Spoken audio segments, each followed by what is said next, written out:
Tayo po ngayong hapon ay magpapatuloy sa ating pag-aaral o study of the book of Romans. So nasa chapter 2 na po tayo. I'm going to start with verse 1 up to verse 6 lang po tayo ngayong hapon na ito. So I would like to ask everyone to please stand for the reading of His Word.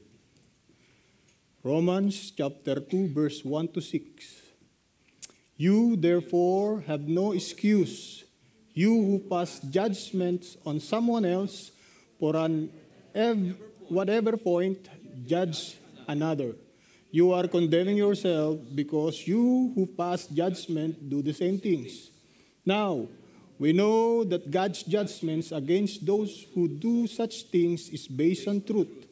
So when you, a mere woman being, pass judgment on them and yet do the same things, do you think you will escape God's judgment? Or do you show contempt to the riches of His kindness, forbearance, and patience, not realizing that God's kindness is intended to lead you to repentance? But because of your stubbornness and your unrepented heart, you are storing up the wrath against yourself for the day of God's wrath, when His righteous judgment will be revealed. God will repay each person according to what they have done. Please be seated. So, Father, thank you for another opportunity to study your word. Guide us, Lord God, as we ponder upon this word. In this we pray in the name of Jesus. Amen. Amen. Amen. So nakita niyo ulit kung gaano kabigat yung ating pag-aaralan ngayong hapon na ito. So it is related pa rin dun sa wrath ng Panginoon, galit ng Panginoon. So recap tayo dun sa ating mga napag-aralan na balikan natin yung ating mga dating pinag-aralan regarding dun sa Romans chapter 1.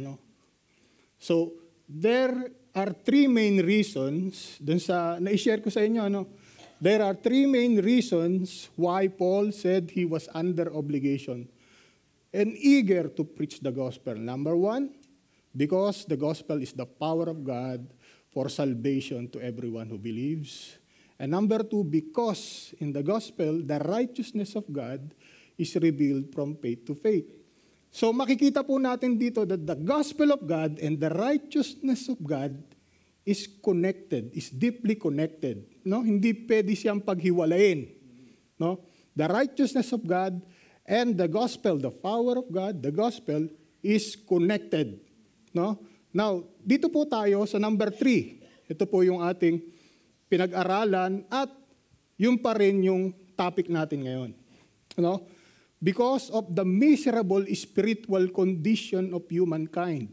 Yan po yung dahilan kung bakit si Paul ay obligated siya. Gusto niyang ibahagi ang salita ng Panginoon. At siya ay eager. No? Na para bang meron siyang pagkakautang. No? Dahil sa miserable spiritual condition of humankind. No? The divine wrath of God is on them. And therefore, the gospel of God is their only hope. No? Is their only hope. Now, there are three words in the Bible speaking of wrath and anger. Nabanggit ko yan doon, pero hindi ko masyadong pinasadahan. No? Now, sa Biblia, nung aking pinag-aaralan, may 3 pong anger na makikita natin dyan sa Biblia. Ito po yung 3 na yun. Orge, tumos, and parorgismos. Now, ano yung pagkakaiba niyan? Yung orge is a settled anger. Yun po yung ginamit dito sa wrath of God. Dito po sa Romans chapter 1 and chapter 2. Settled anger. Ibig sabihin niyan settled anger, habang nadyan yung kasalanan, galit siya. No? Galit siya. No? Kailan mawawala yung galit niya sa kasalanan? Sa new heaven and new earth. Where there's peace and just, at meron tayong eternal fellowship with Him. Pero habang narito tayo sa corrupt world, andyan yung galit niya. The wrath of God is upon the human being, the world. At mawawala lang yan through Jesus Christ. Yun lang ang way. No? Now, yung tumos, it is an outburst passion, a sudden outburst of anger that cooled off quickly. Yun yung meaning niya. Now, ito yung delikado sa isang tao. Kasi ito yung umabot ka na sa hangganan. No? Napuno na yung salop. Na parang gusto mo nang may gawin. No? Ito yung nangyayari na nagdilim ang aking paningin. Sa galit, nagdilim ang paningin ko, may nagawa akong kasalanan. Then right after that, nagsisisi siya. Kasi yun, nailabas na yung galit niya eh. No? Nailabas na yung ganyang galit, and right after that, nawala na. That is tumos. And that is used in Revelation 16:1, where he pour, ano yung pinur na dyan? 7 bowl. At alam nyo kung ano yung nangyari nung ibinuhos na yung 7 bowl, di ba? Katakot-takot na plagues. Because napuno na yung Panginoon eh. Umabot na siya sa hangganan. At kailangan niyang ilabas yung kanyang galit. That is tumos. Huwag na nating abutin yan. No? Tanggapin na natin kung wala pa sa atin dito na tumatanggap pa sa Panginoon. Now, itong parorgismo is an anger in a sense of extreme annoyance. No, yun yung mga nagtatampo. No? Yun yung mga nagagalit. Ano ba sabi dito sa Ephesians 6:26? Sabi diyan, be angry and do not sin. Do not let the sun go down on your wrath, on your parorgismo. Now, dito sa context nitong Ephesians 4, tinuturuan ni Paul itong mga Kristiyano na ito na yung buhay mo dapat. Kasi ikaw ay Kristiyano, dati ka na dito sa pamumuhay na ganito, Gentiles, ngayon na dito ka na. Bilang isang Kristiyano. Now, tinuturuan ni Paul kung paano mamuhay ang isang totoong Kristiyano. Kaya niya binanggit yun doon sa Ephesians 4. Be angry and do not sin. Do not let go down on your wrath, on your parorgismo. No? So, yan po yung tatlong anger na binanggit sa Biblia. Now, doon sa ating pinag-aralan, the divine wrath of God, which orge, is a settled opposition in displeasure with sin. No? It is holy hatred, his holy hatred on all the unholy. Yun yung kanyang galit sa kasalanan. His righteous anger is at everything that is right, unrighteous. No? It is a personal emotion of God. Yun yung ating napag-aralan. It is in perfect harmony with all his divine attributes. Ano ba yung attributes niya? He is righteous, he is holy, he is all-powerful, he is sovereign, and he is all-knowing, and he is full of grace and mercy. Yan ay nakakonect dyan sa kanyang attribute. Kaya ayaw niya yung kasalanan because he is holy. No? Now, two main reasons of the divine wrath of God na napag-usapan natin doon, there's ungodliness of the people and unrighteousness of the people. No? Yung kanilang pagsupil, no? Pagpigil, suppress sa mga ginawa ng Panginoon, yung evident na may Panginoon talaga. At pagsupil nila doon, no? Ang result noon ay yung paggawa ng kalikuan. No? Romans 18:b, for the wrath of God is revealed from heaven against all ungodliness and unrighteousness of people who suppress the truth in unrighteousness. Na yung kawalang galang, yun nga yung nabanggit ni Pastor Bong last week, kawalang galang or hindi pagkilala sa tunay na Diyos at kalikuan or maling gawain ng tao. Diyan siya against. Yun yung galit niya. That is the orge, that is the settled anger. Habang nadyan yan, No? Now, how people suppress the truth about God? Yun yung napag-alaran natin dati. They deny God in His work. No? Yun yung pinipigilan niya, sinusuppress nila yun kasi dinideny nila. Yung work ng Panginoon at kung ano yung kanyang ginawa. Lead to ungodly practices. Worshiping God. No, pag dininay nila yung na may Panginoon, magbo-worship sila sa different God. Yun yung mensahe ni Pastor Bong last week. Di ba? Now, ito yung matindi. This is a judgment. This is a form of judgment of God. No? God gave them up to uncleanliness. And God gave them up to vile fashion. God gave them up. God gave them over to debasement. Anong ibig sabihin yan? Hinayaan ng Panginoon ang tao. Pinaubaya niya, hinayaan ng Panginoon ng tao na gumawa base sa gusto nila. No? Anong gusto nila? Uncleanliness. Gusto nila ng karumihan. No? Gusto nila ng mahahalay na pagnanasa. Diba? Yan yung isipan ng tao eh. No? Gusto nila ng masasamang pag-iisip.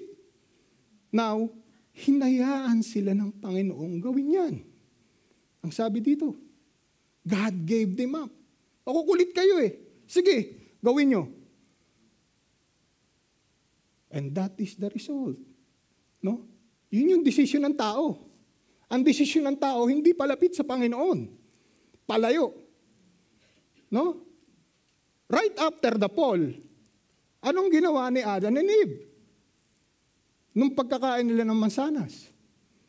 Tagtago. Diba? So ganun ang nature ng tao. And that nature lead to ungodly and lead to unrighteous practices. No? Unrighteous practices, yung mga kalikuang gawain. Because of this, they deserve death and wrath. Yan yung napag-aralan natin last week. Now, ngayon, ang pag-aaralan natin, ang title po ay Imperfect Judgment of Man Against Perfect Judgment of God. Lang ako. So, imperfect judgment of man ay nakapaloob dito sa verse 1. No, sabi dito, you therefore have no excuse, you who pass judgment on someone else, for at whatever point you judge another, you are condemning yourself because you who pass judgment do the same thing. Now, sinabi po ni Paul yan, hindi ibig sabihin, ginagawa yan ng Romans church, no? During that time. Please take note na yung sinulatan ni Paul ay mga Kristiyano. Okay? Now, in this case, he is making a point. He's making a point. No? Kinikreate niya yung argument. No? Kasi doon sa verse 1, ang tinutukoy doon mga hintil. Ito yung sitwasyon, kondisyon ng mga hintil. No? Na sila ay i-judge based on dito. Now, if you're thinking that you are superior to them and you are judging them, where you are making a mistake. Because you are doing the same in term of judgment. No? Kaya sabi niya, you therefore, sabi niya, tinutukoy niya ito mga Hudyo. Makikita natin yan sa later part ng chapter 2 na siyempre i-share na yun ng ibang preacher. No, you therefore have no excuse. Wala kang may excuse, no? You who pass judgment, nagpapasa ka ng judgment on someone else, for whatever point you judge another, you are condemning yourself because you who pass judgment do the same things. Ginagawa mo din yan. No? Now, judging others who are doing the same things. And what is that? Imperfect judgment of man is equivalent to hypocrisy. Kita nyo? You see that? Judging others while doing the same things. That is hypocrisy. Mabigat, no? Now, what is the difference between the Jews and Gentiles in the Old Testament? Bakit sinabi ni Paul yun? Ano bang pagkakaiba nila? No? Ang sabi sa Romans chapter 3 verse 2b, the Jews were entrusted with the whole revelation of God. Yan ang pagkakaiba nila. No? Dahil pinili itong mga to eh. Mga Hudyo pinili ng Panginoon yan. They were the chosen nation. And they were entrusted by the Old Testament Bible. No, the law. So alam nila kung ano yung ayaw ng Panginoon at kung ano yung gusto nila ng Panginoon. No? And yet, they are doing disobedience. Hindi sila sumusunod sa Panginoon. Ginagawa din nila yung mga bagay na ayaw ng Panginoon. Despite of the fact na alam nila yung law ng Panginoon. Meron silang prophet na nagga-guide sa kanila, the Old Testament. While the Gentiles are none. Wala sa kanila, walang nagga-guide sa Gentiles na prophet. While sa kanila, meron nagga-guide. That is their advantage. Now, ito yung example ng isang hypocritical, even in prayer, no? Kasi ito yung binanggit ng Panginoon. Even Jesus Christ teaches that. No? It is between the Pharisee and the tax collector. Ito yung context nito. Now, ito yung Pharisee. Sabi ng Pharisee, I thank God that I am not like other people. So parang ang dating, na kagad eh, no? Sablay ka agad. Hindi ako gaya na. Hindi ako gaya itong mga to. No? Na kung ano-anong ginagawa. I'm not cheater. No? I'm not sinner. I'm not adulterer. Itong mga ganito, yung mga ganyan dahilan, ito yung mga hindi tumatanggap sa Panginoon. Not realizing that they are sinner. No?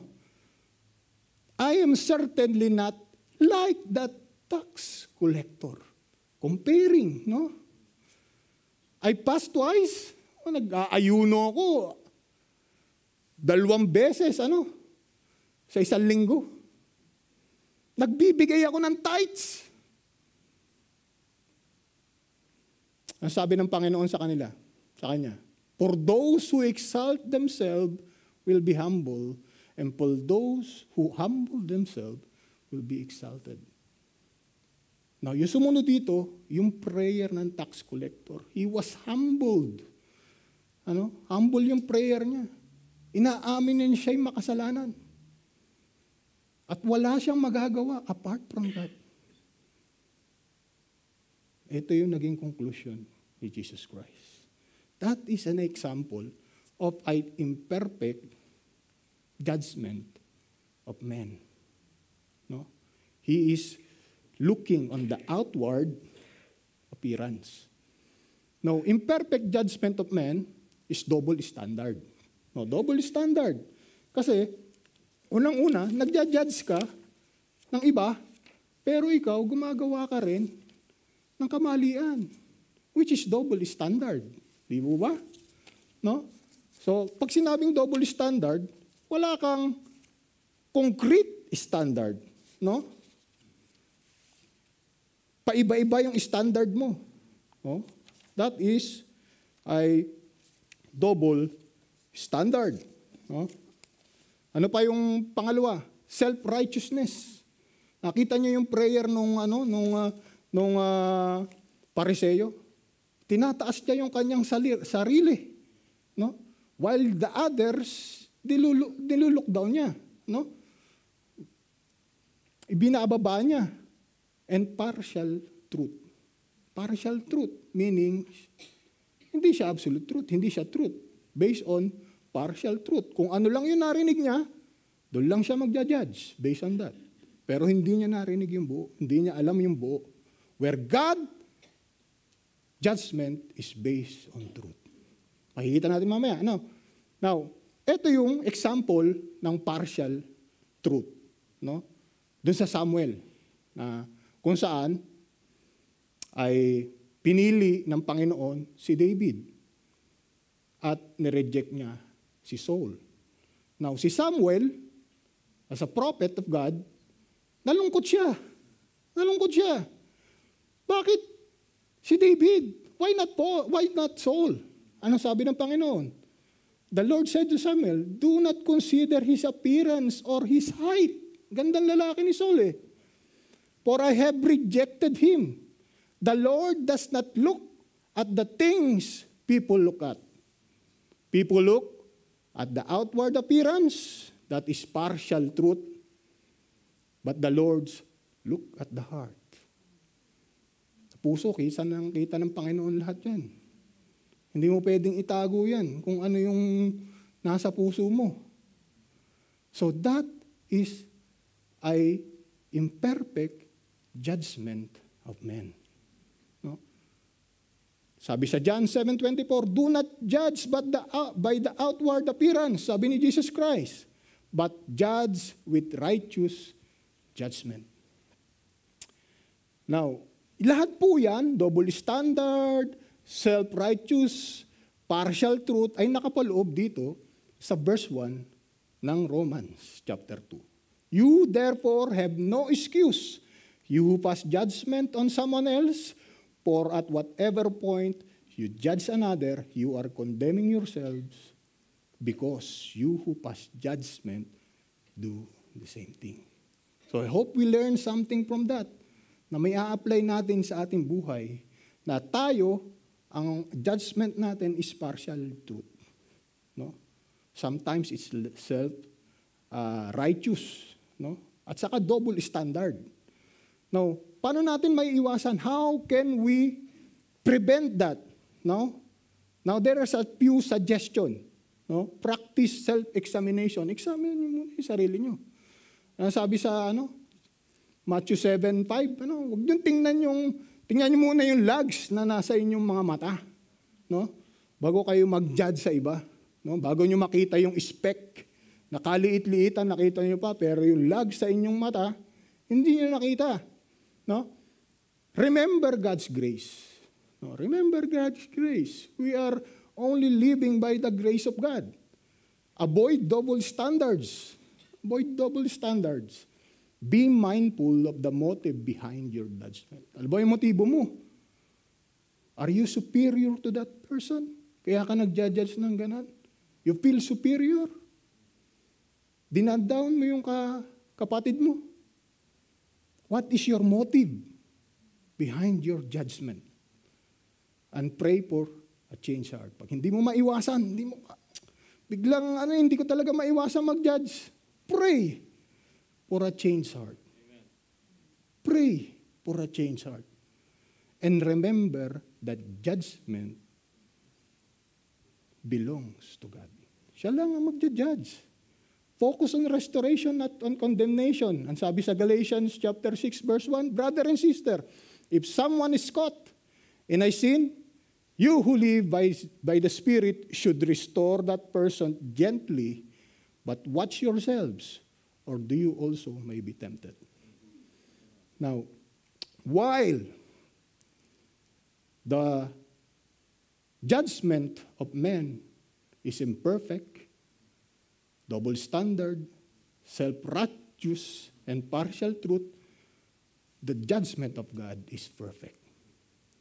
Now, dito tayo sa perfect judgment of God. Verse 2-6. Ang sabi po sa verse 2, it is based on truth. Now we know that God's judgment against those who do such things is based on truth. Na itong truth na ito is connected again sa kanyang attribute, because He is what? The truth. No? Tingnan ko lang dito sa aking notes kung nasaan na ako. Okay? Based on truth. Now, ang judgment po ng Panginoon ay consistent. No? Consistent po yan from the Old Testament up to Revelation. Consistent po yan. No? Based on truth, no partiality. Nakita natin sa Old Testament kung paano ginudge ng Panginoon itong Israel, itong Judah. Paano winasak ng Panginoon ang first temple and second temple. Because of what? Because of their disobedience. Paano ginudge ng Panginoon ang Israel and Judah into captivity in Babylon? That's judgment. Because of their disobedience. No? That is true. That is the judgment of God. It's based on truth. It is just, it is fair, and is aligned with His attribute. No? Because He is holy. Because He is righteous. Ba yun yung nakita natin dito? No? Now, God's judgment is always righteous and fair, like I said. No? In Psalm chapter 9, verse 8, ano sabi dito? He will judge the world in righteousness. He will execute judgment for the people fairly. No? Romans 96, verse 13, He will judge the world in righteousness and the people in His faithfulness. So, God's judgment is always righteous and fair. Righteous and fair. Ano pa? There is no favoritism. No? Sabi dito sa Romans, chapter 2, verse 11, for God does not show favoritism.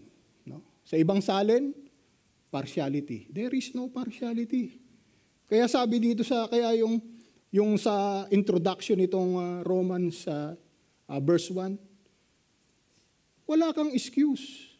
Kasama ka din dito sa judgment. Kasi ginagawa mo din yan. So do not judge the Gentiles. That is the argument kini-create ni Paul. No? Kung may magja-judge, kung may magja-judge, kasi hindi ibig sabihin, ganun ang ginagawa nitong Romans Church. But binabasag ni Paul dito yung kanilang kaisipan na ganun. No? Kung ano yung kanilang kaisipan na sila ay superior to these Gentiles, yun yung binabasag ni Paul. Because there is no partiality when it comes to judgment of God. No? I hope, ganun din tayo. No? Walang superiority. No? God's judgment is based on truth. No? God's judgment is based on truth. Ano yung sumunod dyan? Ano yung sumunod dyan? It is inescapable.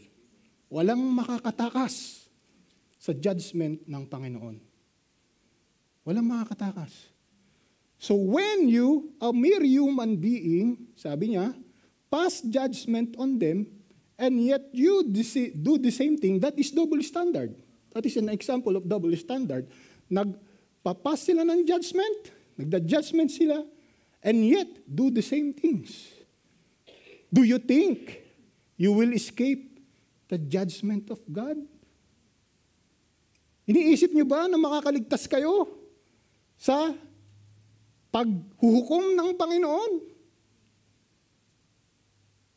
That is a rhetorical question. No? Because alam natin kung ano yung sagot dyan. It is inescapable. No? It is inescapable. No? Because the Bible, it teaches His sovereignty. No? It is inescapable. Ano sabi dito sa Romans chapter 14 verse 12? So then each one of us will give an account of himself to God. Accountable tayo sa ating mga ginagawa sa Panginoon. It is connected to to His anger, di ba? Orge. Habang nadyan yung kasalanan mo, nadyan yung kanyang galit. No? In Revelation 6:15 to 17, ito napagsadahan na natin to. Ano sabi dito? Then the kings of the earth, the eminent people, the commanders, the wealthy, the strong, and every slave, and free person. Lahat na, tinukoy. Lahat ng malalakas, kung ikaw ay presidente, kung sino ka, may-ari ka ng kumpanya, mayaman ka. Sabi dito, hid themselves in the cave and among the rocks of the mountain. Nagtago. And they said to the mountains and rock, fall on us and hide us from the sight of him who sit on the throne and from the wrath of the Lamb. Tatago sila. Pero ano sabi dito sa 17? Oh, for the great day of their wrath has come. And who is able to stand? That is another rhetorical question. No one can stand the wrath of God on that day. So no one is exempted. And it is inescapable. No? Hindi mo siya matatakasan. Kahit pinakamayaman ka, bumili ka ng island, magpagawa ka ng bunker sa ilalim, hukayin mo hanggang sa kaluut-luutan, hanggang ilaliman, hanggang umabot sa core ng earth. Lalo ka mamamatay doon. So, hindi mo matatakasan ang galit ng Panginoon. No? Ang judgment niya. It is inescapable. Judgment of God, God's judgment is certain. No? Mangyayari ito. In Hebrew, chapter 9:27, and just as it is destined for people to die once, then after this comes judgment. That is certain. No? Certain. Walang choices. As Ecclesiastes chapter 12, verse 14, for God will bring every act of judgment, everything which is hidden, whether it is good or evil. Kahit pa ikaw ay parang itsurang napakabait. No? Pero yung puso mo rotten. Hindi mo pwedeng maitago sa Panginoon yan. Itatago mo sa tao, pero hindi mo maitatago sa Panginoon. You will be judged according to what you have done and what you are doing. Okay? Judgment is final. So final ito. Kanina certain, now final. Sabi dito sa Matthew 25, 31 to 33, this is a judgment. But when the Son of Man comes in His glory and all the angels with Him, then He will sit on His glorious throne, and all the nation will be gathered before Him. He will separate them from one another. That is a judgment, final judgment. Just as a shepherd separates the sheep and the goat, and he will put the sheep on the right and the goat on the left. That is final. Wala nang swapping yun. When he separates the sheep and the goat, wala na yun. Final na yun. When he separates the righteous and the wicked, yun righteous and wicked, wala na. Hindi ka na pwedeng mag-swap, no? Remember sino ba yun? Si Lazarus, no? Gusto niyang pumunta sa kabila, hindi siya makapunta. Because that is final destination. Patakat mo lang ng tubig yung aking dila. Wala na siyang magawa. Because that is final. So, the judgment ng Panginoon is final. Once He separate the sheep, the righteous, and the wicked, that's it. That's it. Now, the only escape is through Christ. Baka sabihin nyo, wala nang pag-asa. there is no hope. But, ang galing ng Panginoon. This is the grace of God. Na dahil doon sa kanyang galit, sa orge, sa settled anger niya, nagbigay siya ng escape. Nagbigay siya ng hope. That is the Lord Jesus Christ. Romans 8:1. Therefore, there is no condemnation. You are not condemned.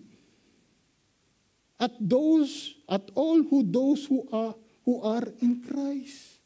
If you are in Christ, you are not condemned. You will escape this final judgment, this judgment of God, the perfect judgment of God. I hope every one of us are in Christ. Lahat na narito kayo, I hope na kay Kristo tayo. Because if not, the judgment of God is upon you because the wrath of God remains on you.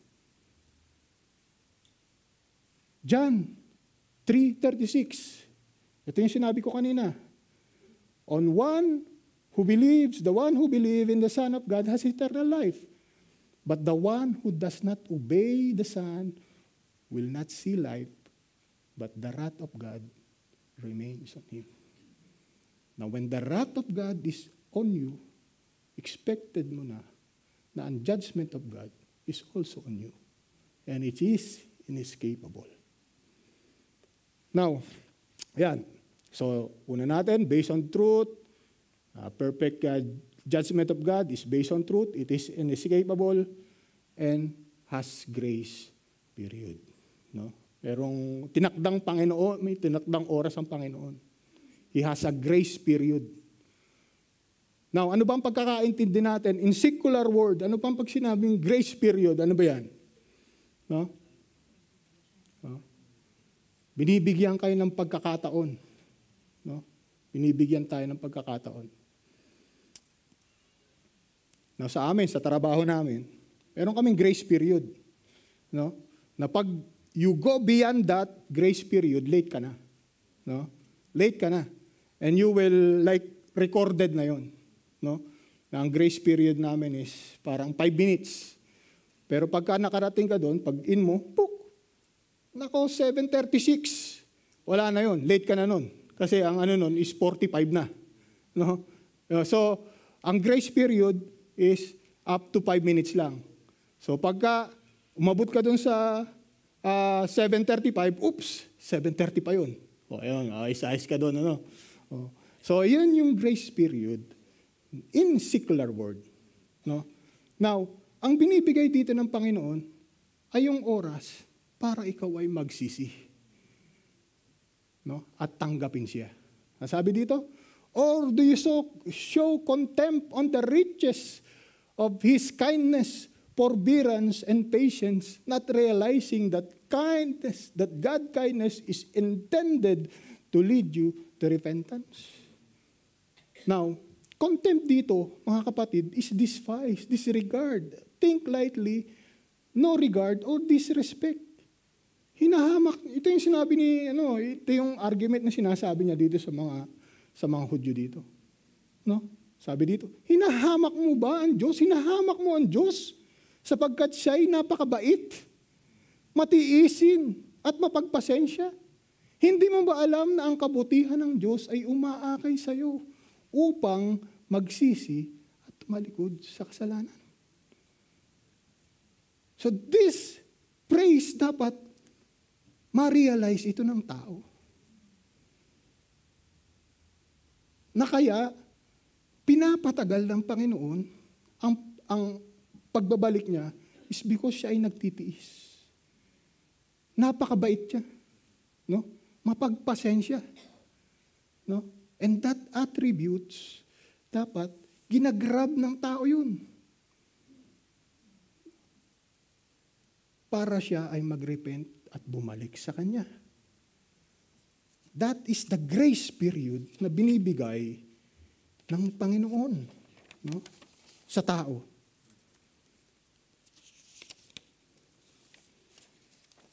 Because judgment, kaya katulad na sinabi ko, judgment is certain. No? Mapagpasensya ang Panginoon. Yung bakit sinasabi minsan, ang tagal na nating tumanda na itong taong to. Ang tagal ko nang sinesyaran. Hindi pa tumatanggap. No? Na pinagpapasensyahan siya ng Panginoon habang siya ay tumatanda. No? No? So habang kayo ay tumatanda at hindi nyo tinatanggap ang Panginoon, isipin ninyo na pinagpapasensyahan kayo ng Panginoon hanggang sa pagtanggap nyo sa Kanya. But once you die, that is judgment. No? And it is inescapable. God's patience and grace before judgment. No? Ito yung God's patience and grace before judgment. Flood. No? Example yan, flood. Diba? Nung sinabi ng Panginoon kay Noah, nagmawa ka ng ark. Hindi naman niya ginawa yon for like a couple of months. Years yun. Years yun. No? 120 nga, no? Sabi, di ba? 120. And then, and those 120 years, binigyan ng pagkakataon ng Panginoon ang mga tao para bumalik sa Kanya. No? Anong sabi dito sa 2 Peter 2:5a? And did not spare the ancient world, but save Noah, one of the 8 people, a preachers of righteousness. This is very evident that Noah preached the word of God. No? Binigyan ng pagkakataon ng Panginoon ang mga tao to repent. At para ma-save sila. Because that ark is a salvation for them. During that time. Pero alam natin ang nangyari. Hindi sila nakinig. Nagbigay ng grace period ang Panginoon, 120 years. Hindi nila ginrab. Nasaraduhan sila ng ark, ayun, namatay. So, God's patience and grace before judgment. Dapat paunawaan natin yun, ano? God's judgment will not be delayed indefinitely. Definitely, hindi yan parang visa. Pwede kang magpasok sa indefinitely. No? Hindi ganon. No? God's judgment will not delay indefinitely. And there will come a time when opportunity to repent will end. No? Matatapos yan. Pag nag-rapture, wala ka pa sa Panginoon, that is too late. No? Mararanasan mo na ang paghihirap niyan.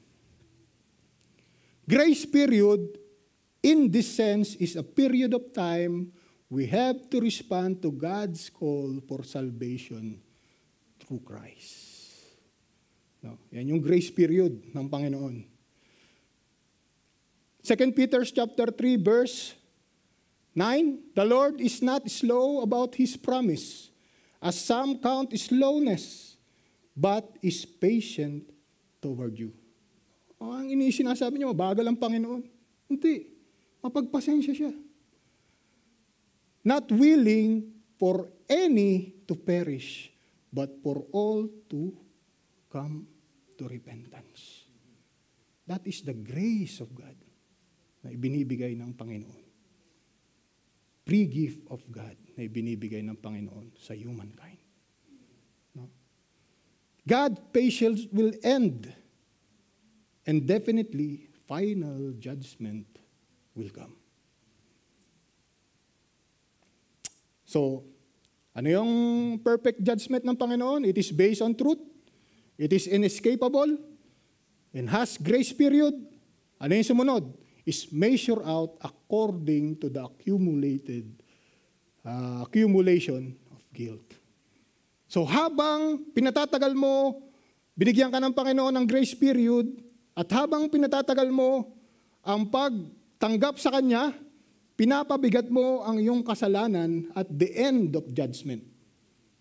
No? Pinapabigat mo. Ang sabi dito, but because of your stubbornness and your unrepented heart, you are storing up wrath against yourself for the day of God's wrath, when His righteous judgment will be revealed. No, this is very very clear naman to, no? Hindi na kailangan tong expound, no? Sa Tagalog, ngunit dahil matigas ang iyong ulo at ang puso mo'y ayaw magsisi, lalo mong pinapabigat ang parusang igagawad sa iyo sa araw ng puot ng Diyos, kung kailan ihahayag niya ang kanyang makatarungang paghahatol. Now, in Revelation, when God execute His judgment in white throne judgment, He will open the book. And all that we have done is written there. At i-judge ka kung ano yung nakasulat doon. Maaaring magulat ka, ginawa ko pala yun. Hindi ko alam. No? That is the reason why the judgment of man is impartial. I mean, partial truth. No? Because hindi niya alam. No? Magugulat ka na lang, nakalista doon, ginawa ko to, hindi ko to ginawa. Pero nakalista doon eh. Yun yung mga hindi sumampalata sa Kanya. No? Sa araw na yun, katakot-takot na iyak ang gagawin mo. No? So ngayon pa lang mga kapatid, samantalahin natin ang grace period. No? Kung yung mga kamag-anak natin ay wala pa sa Panginoon, i-share natin ang mabuting salita ng Panginoon. When I share the gospel to my brothers and sisters, sabi ko, hindi ako nag-share sa inyo ng para kayo ay doktrinahan or katulad ng ibang ano. Sinishare ko sa inyo to dahil mahal ko kayo. Gusto ko magkakasama tayo. Oh. Hindi ko sinishare ito sa inyo just to give you some doctrine or whatever. This is salvation, this is Christ. Na dapat ma-share din natin sa ating mga mahal sa buhay na wala kay Kristo. Dahil alam natin kung ano ang sasapitin nila. If you love them, share the gospel of God. Amen. It is according to a person's work. Now, perfect judgment of God is based on truth. It is inescapable and has grace period. Is measured out according to the accumulated guilt. And the last one is according to person's work. Kung ano yung ginawa mo, kung ano yung ginagawa mo, doon kay judge. Sabi dito, God will repay each person according to what they have done. To what they have done. No? Very, self-explanatory na yan. No? Now, ito, yung judgment ng unbeliever. No? The unbelievers will be judged according to their rejection of God and their unrighteous work. No? It will take place at the white great throne judgment. Basahin nyo yan and i-meditate nyo mga kapatid. No? Yung Revelation 20:11-15. And according to Thessalonians, ito yung eternal separation from God. Ito yung matindi. Eternal separation from God. 2 Thessalonians chapter 1 verse 9. These people will pay the penalty of eternal destruction away from the presence of the Lord and from the glory of His power. Now, meron mga tao na naririnig natin, kita na lang tayo sa impyerno. No? Di ba? May tayo, handa na ako mamatay. Kahit mapunta ako sa impyerno, okay lang. They don't know what they are talking. Di nila alam kung ano yung kanilang pupuntahan. Tapos pag natalapit, oh Diyos ko, di ba? Double standard. Di ba? Hindi nila alam kung ano yung kanilang sinasabi. But when you are judged by God and God put you into hell and lake of fire, that is final.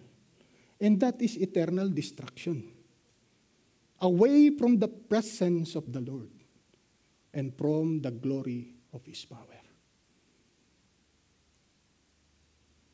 Now, sa atin mga kapatid, sa ating mga Kristiyano, ito sa Christian naman Now sa atin, may tanong ako sa inyo.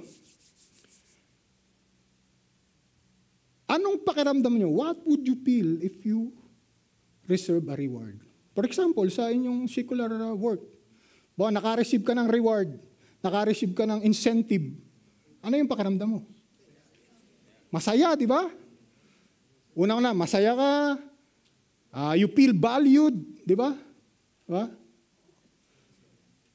At anong pakiramdam mo naman kung alam mo na yung company mo o yung iyong pinagtatrabaho school ay nagbibigay ng incentive, nagbibigay ng reward for a certain things na ginagawa ng tao. Di ba pagka naka-receive ka ng reward, feel mo, siguro masipag ako. Di ba? Siguro tawag dito, wala akong late. Diba? Yung mga ganun, di ba? Siguro, kumikita yung company sa akin. Di ba? Ganun, di ba? Dahil, nalaman mo na nagbibigay ang company ng reward and incentive based on that. So, anong gagawin mo? Exactly. Okay? Now, I would like to encourage you, tayong mga tumanggap kay Kristo. The believers in Christ will be judged and based on our faith in Christ. And the way we have lived out that faith in our lives. No? Diyan tayo i-judge ng Panginoon. Rewards for the believers. These are the rewards for the believers. Ano yan? Crown of life. For those who persevere under trials and remain faithful in the face of suffering. Kung tayo ay nagpapagal, no? Sa mga pagsubok at nananatiling faithful sa Panginoon, we will receive a crown of life. Sabi sa James 1:12, blessed is the man who perseveres under trials. For once he has been approved, he will receive crown of life, which the Lord has promised to those who love Him. Diba? Gandang pakinggan, ano? Ba si Brother Ryan, this crown of life is awarded to you for your perseverance under trials and remain faithful in the face of suffering. Tanggapin mo ang crown of life. Rewards. Revelation 2:10, be faithful until death and will give you the crown of life. Pangalawa, crown of righteousness. For those who live in anticipation of Christ's return and long for His appearance, this is crown of righteousness. Gusto nyo bang makita ang Panginoon in person? Ina-anticipate nyo ba ang kanyang pagbabalik? Ang rapture. You will receive crown of righteousness. Sabi diyan sa 2 Timothy chapter 4 verse 8, in the future there is reserved for me the crown of righteousness, which the Lord, the righteous judge, will award to me on that day, and not only me, but also to all have loved His appearing. No? Gusto niyang makita, gusto kong makita ang Panginoon. In your heart, that is the crown of righteousness. Pangatlo, crown of glory.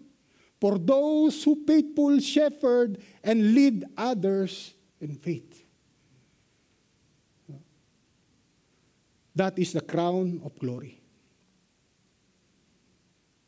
Brother Cesar, this crown of glory is awarded to you for your faithful shepherding and leading others in faith.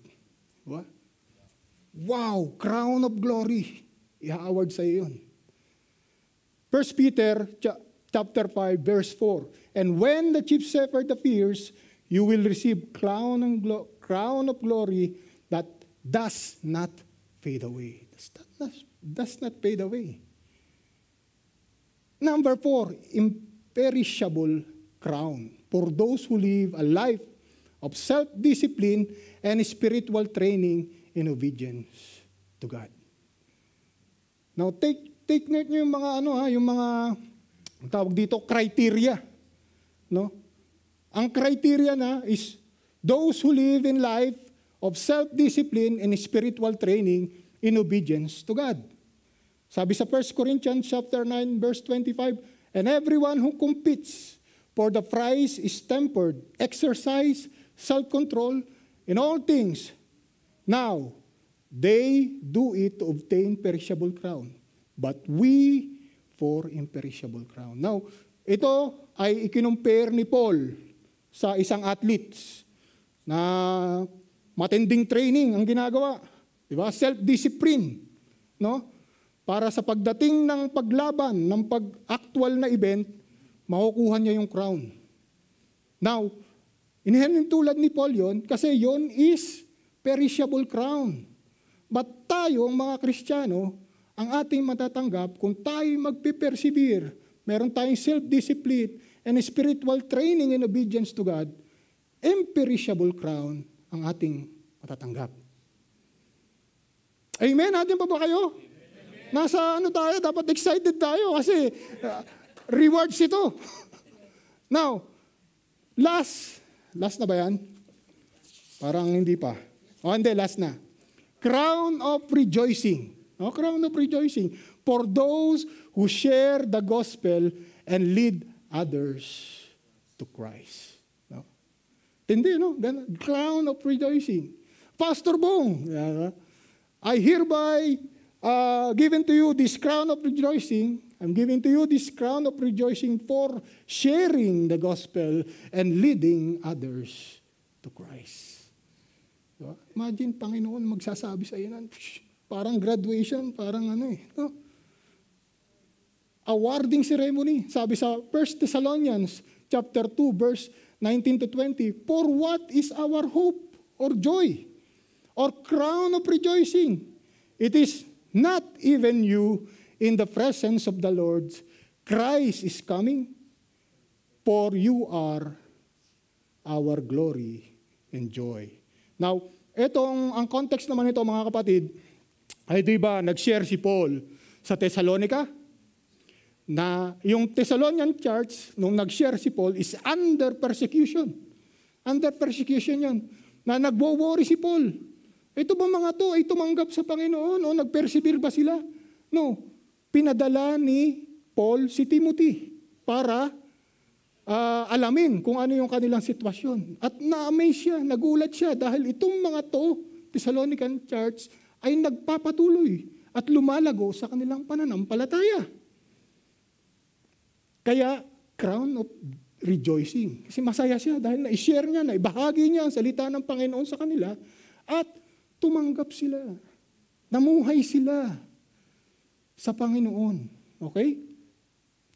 So, ano-ano yung mga rewards na nabanggit natin? Crown of life, crown of righteousness, crown of glory, imperishable crown, and crown of rejoicing. Now, mga kapatid, lahat tayo na sumampalataya kay Kristo, hindi tayo mawawalan ng crown. Because nakita natin yung criteria. Kung tayo ay nagbabahagi ng salita ng Panginoon, may crown ka. Kung ikaw ay may self-discipline at may spiritual training to obedience to God, may crown ka. Kung you are persevering at nananatili ka sa pananampalataya mo kay Kristo, hindi mo siya i-denounce, may crown ka. Lahat tayo sa Panginoon, kay Kristo may crown. Amen ba? Amen. Praise the Lord, okay? Now, dito na tayo sa summary. Tapos na, ano? Ang oras na, alis 4. Okay. Imperfect judgment of man is double standard, self-righteous, partial truth. On the other hand, perfect judgment of God is based on truth, inescapable, only escape is through Christ, has grace period, it is measured out according to the accumulation of guilt. It is according to a person's works. Unbeliever, eternal destruction. Believers, eternal rewards. Okay? Now, conclusion. Men are subject to sin, flaws, and imperfection, and their judgment can be influenced by this. Hindi tayo perfect eh. Meron tayong mga imperfection. At tayo, habang narito tayo, we are living in sinful body. So we need grace. No? Hindi ibig sabihin, mga kapatid, tayo na Kristiyano ay exempted yan. No? Kailangan natin ang grasya ng Panginoon. Kailangan natin nakakapit tayo sa Kanya. Dahil kung lalayo tayo, kayo tulad nga ng mensahe nung kay Pastor Bong, without worship, lumalayo ka sa Panginoon, you are leading to unrighteous practices. No? Unrighteous practices. Yung mga kalikuan na ginagawa. No? Doon ka pupunta.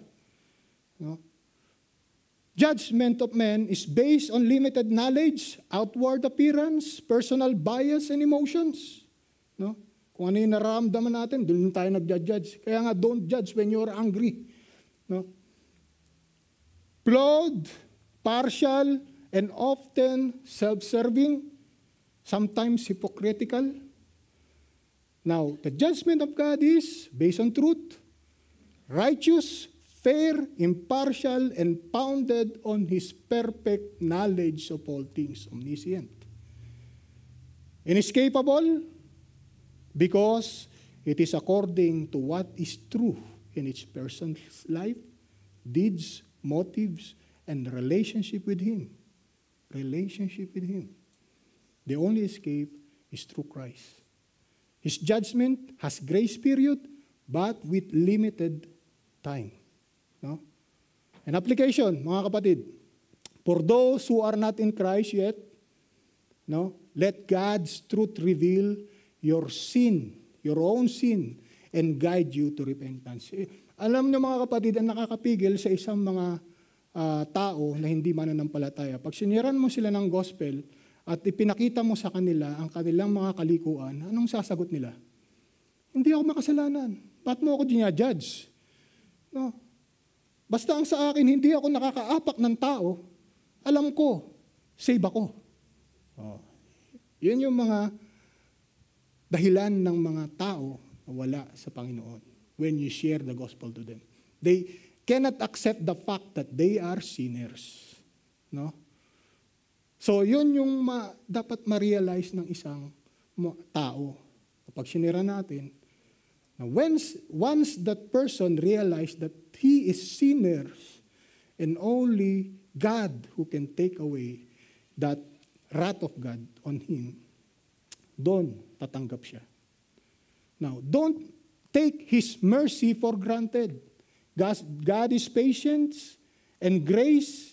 God's patience and grace is an opportunity for you to make things right. God is calling for those who are not in Christ. No? Tinatawag kayo ng Panginoon, may grace period. Now, once you die, after that, judgment na. So there is no opportunity for you. It is inescapable. The judgment of God is inescapable, like what we have learned. Now, for all of us, examine ourselves first before judging others. No, examine natin sarili. No, katulad nga niya, kung hindi mo kaya, pray to God na baguhin yung iyong puso. No? Live with the understanding that God will judge each and everyone according to our deeds. No? Yan ang sabi dyan. And live in a way of that honors Him, reflecting His goodness and in all things. No? So mamuhay tayo na may pangunawa, no? Na tayo ay huhusgahan ng Panginoon base sa ating mga ginagawa. Dapat malaman natin yan, mamuhay tayo ng ganun. At the end of the day, huhusgahan tayo ng Panginoon base sa ating mga ginawa. No? At tayo ay mamuhay sa paraan na nagbibigay ng honor, no? At reflecting na nagpapakita ng kanyang kabutihan. Papakita ng kanyang kabutihan. So mamuhay tayo ng ganun. So I hope you learn something dito sa ating pag-aaralan na pinag-aralan na Romans chapter 2 verse 1 to 6. Let's pray. Father, thank you for your word, Lord God. That we are nothing apart from you, Lord God. Even our decision is twisted. Even our decision is not perfect, Lord God. Lord, if any one of us, Lord God, ay nakakapag-judge, Panginoon, I pray na baguhin niyo po ang aming puso, Panginoon. At ituon lamang sa iyo, Panginoon. Also, we should, kami po ay inyong i-guide, Panginoon, sa aming pamumuhay bilang isang Kristiyano, Panginoon. That we are acknowledged that we are living in this sinful body and we need your grace in everyday life. Guide mo po kami, Panginoon, at patuloy mo po kaming i-bless. In this we pray in the name of Jesus. Amen. Praise the Lord.